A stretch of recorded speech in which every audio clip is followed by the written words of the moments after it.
Now, what does it mean to fortify yourself? It means to build strength for the future, to make yourself strong on the inside. That's where we get the word fortress from.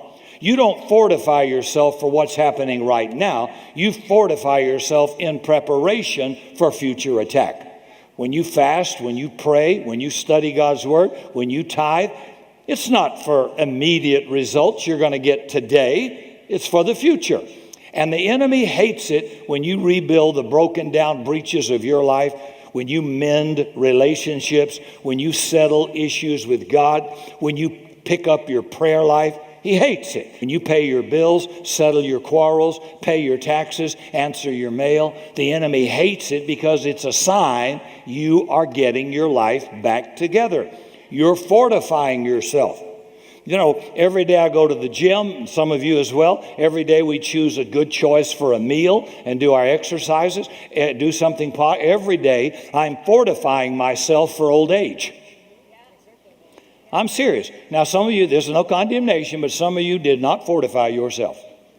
And some of you look twice as old as you should, not because God doesn't love you or you don't love God, come on, but you didn't fortify yourself. When I looked at my dad when he was 58, I said, buddy, that's your future if you don't fortify yourself. Now, I'm telling you, he's 98 and won't die. He's in terrible health. He's got every disease of Egypt. I kind of figured I'd fortify myself. So you're not going to see me at the hospital, and I'm not going to be on a bedpan in a nursing home, man. I'm fine. I'm in my mid-70s rocking, and I've got everything works, and I feel great, and I love life, and I'm not medicated. Now, I'm telling you that, and the natural to understand spiritually something. I'm fortifying myself. I'm not doing it because I like it. I hate it. My grandchildren had chocolate cake and icing on it and everything. It was a big piece, and I could have eaten the whole thing. The whole thing. Gorged it down. You say, oh, well, you're not so holy. I told you. I'm fortifying myself. It's got nothing to do with holy. It's got to do with I want to live a long, strong life and enjoy my children, my grandchildren, and their children.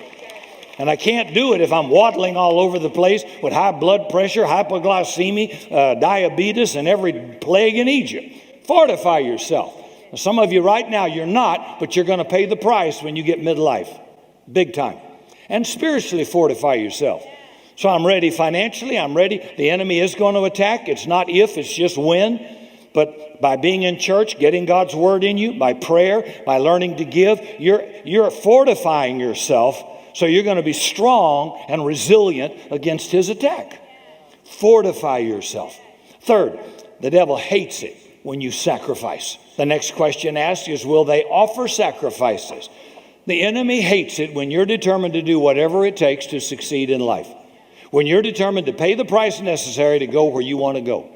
And mark it down, you'll never get a miracle in your comfort zone. You'll never get a Kmart blue light marked down on a great life. It's expensive. Having a good marriage to go the distance is expensive. It's called, you know how you spell love? Sacrifice. You know, one day I woke up an aviation student. That night I went to bed as a licensed commercial pilot. One day my son-in-law woke up Mr. Brueggemann. That night he went to bed as a surgeon, Dr. Brueggemann. If you said you've become a doctor today, the answer would be no. For all of our doctors in here, it took them years, and it took them sweat and sacrifice and obscurity in order to qualify for their career today. They were recognized in one day, but what you missed are the years of sacrifice in obscurity and faithfulness and dedication and sacrifice in order to have that one big day. See, the years and hours of study are just part of the process that resulted in a big day. So the message is, there are things you're doing right now nobody recognizes.